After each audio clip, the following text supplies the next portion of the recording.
ശബരിമല വിഷയത്തിൽ സിപിഎമ്മിൽ രണ്ട് നിലപാട്. സ്വർണ്ണക്കൊള്ള തിരിച്ചടിയായില്ലെന്ന് സംസ്ഥാന സെക്രട്ടറി പറയുമ്പോഴാണ് വിഷയം തിരിച്ചടിയായെന്നും എന്നാൽ അതിന്റെ ആഘാതമാണ് തിരിച്ചറിയാതെ പോയതെന്നും ജില്ലാ കമ്മിറ്റിയിൽ അവതരിപ്പിച്ച റിപ്പോർട്ടിൽ തിരുവനന്തപുരം ജില്ലാ സെക്രട്ടറി വി ജോയ് പരാമർശിച്ചത്.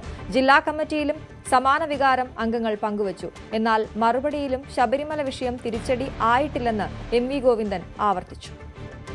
തദ്ദേശ തെരഞ്ഞെടുപ്പിലെ വലിയ തിരിച്ചടിക്ക് ശബരിമല സ്വർണ്ണക്കൊള്ള വിവാദം കാരണമായില്ല എന്ന പ്രാഥമിക വിലയിരുത്തലാണ് സിപിഎമ്മിന്റെ സംസ്ഥാന സെക്രട്ടേറിയറ്റ് നടത്തിയത്. എം.വി. ഗോവിന്ദൻ സംസ്ഥാന സെക്രട്ടറി വാർത്താസമ്മേളനങ്ങളിൽ ആവർത്തിച്ച നിലപാട് വ്യക്തമാക്കുകയും ചെയ്തു. ശബരിമല തിരിച്ചടിച്ചെങ്കിൽ ബിജെപിക്ക് ഇതിലും വലിയ നേട്ടമുണ്ടാകുമായിരുന്നു. അത്ര വലിയ പ്രചരണമാണല്ലോ ബിജെപിയും യു.ഡി.എഫ് സംസ്ഥാനത്ത് അഴിച്ചുവിട്ടത്. എന്നിട്ടും ഇത്രയല്ലേ പാർട്ടിക്ക് തോൽവി ഉണ്ടായുള്ളൂ എന്നൊരു ന്യായവാദമാണ് എം.വി. ഗോവിന്ദൻ മുന്നോട്ട് വയ്ക്കുന്നത്. പക്ഷേ എം.വി. ഗോവിന്ദന്റെ അഭിപ്രായത്തെ സംസ്ഥാന സെക്രട്ടേറിയറ്റിന്റെ നിലപാടിനെ അതേപടി ശരിവയ്ക്കുന്ന ചർച്ചകളല്ല സിപിഎമ്മിന്റെ ജില്ലാ കമ്മിറ്റികളിൽ ഉണ്ടാകുന്നത്. ഏറ്റവും ഒടുവിൽ തിരുവനന്തപുരം ജില്ലാ കമ്മിറ്റിയിൽ അതിരൂക്ഷ വിമർശനമാണ് ശബരിമല വിഷയത്തിൽ സർക്കാർ നിലപാടിനെതിരെ സിപിഎം നിലപാടിനെതിരെ ഉയർന്നു വന്നത്. എന്തുകൊണ്ട് പത്മകുമാറിനെതിരെ നടപടിയെടുക്കുന്നില്ല? എന്താണ് അതിന് പിന്നെ രാഷ്ട്രീയ ഉദ്ദേശം? ഏതായാലും അത് ഗുണം ചെയ്ത യു.ഡി.എഫിനാണ്, കോൺഗ്രസിനാണെന്ന വിമർശനം ജില്ലാ കമ്മിറ്റി യോഗങ്ങളിൽ ഉയർന്നു വന്നു. ജില്ലാ കമ്മിറ്റി യോഗത്തിൽ, തിരുവനന്തപുരം ജില്ലാ കമ്മിറ്റി യോഗത്തിൽ പ്രത്യേകിച്ച് ഉയർന്നു വന്നു.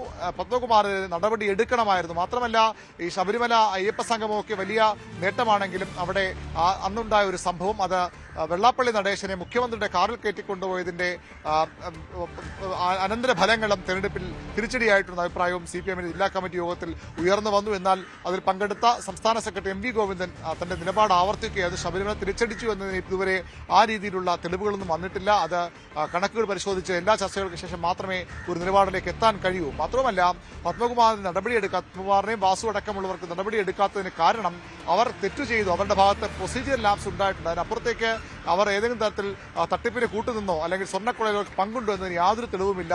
SITക്ക് പോലും അത്തരം കണ്ടെത്തലുകളില്ല, FIRലെ പരാമർശങ്ങളില്ല. അതുകൊണ്ട് തന്നെ അവരെ ഈ ഘട്ടത്തിൽ പുറത്താക്കുന്നത് അതുകൊണ്ടാണ് അവരെ കുറ്റപത്രം കൊടുക്കുന്നവരെ കാത്തിരിക്കാൻ പാർട്ടി തീരുമാനിച്ചത്. ഇനി അവരുടെ ഭാഗത്ത് തെറ്റുണ്ടെങ്കിൽ അത് കർശന നടപടിക്ക് തന്നെ സിപിഎം പോകുമെന്ന ഉറപ്പ് ജില്ലാ കമ്മിറ്റി യോഗത്തിലും എം.വി. ഗോവിന്ദൻ നൽകിയിട്ടുണ്ട്. പക്ഷേ അതിനപ്പുറത്തേക്ക് ഇപ്പോൾ നടപടിയെടുക്കേണ്ട കാര്യമില്ല നിലപാട് തന്നെ അദ്ദേഹം ഉറച്ചു നിൽക്കുകയായിരുന്നു. ഏതായാലും എം.വി. ഗോവിന്ദന്റെയും സംസ്ഥാന സെക്രട്ടേറിയറ്റിന്റെ നിലപാടുകളല്ല ശബരിമല വിഷയത്തിൽ ചർച്ച താഴേക്ക് പോകുമ്പോൾ പതിവിന് വിരുദ്ധമായി ഇപ്പോൾ ജില്ലാ കീഴ്ഘടകങ്ങളോട് ചർച്ച ചെയ്ത് നിലപാട് അറിയിക്കാനാണ് സിപിഎം ആവശ്യപ്പെട്ടിരിക്കുന്നത്. താഴേക്ക് പോകുമ്പോൾ ഈ വിഷയം കടുത്ത തിരിച്ചടിയായി മാറി എന്നൊരു പൊതുവികാരമാണ് സിപിഎമ്മിന്റെ നേതൃയോഗങ്ങളിൽ ഉയരുന്നത്. ശബരിമല യുവതി പ്രവേശനത്തിലടക്കം ആദ്യം നിലപാട് തിരുത്താൻ സിപിഎം പിന്നീട് നിർബന്ധിതമായി മാറി.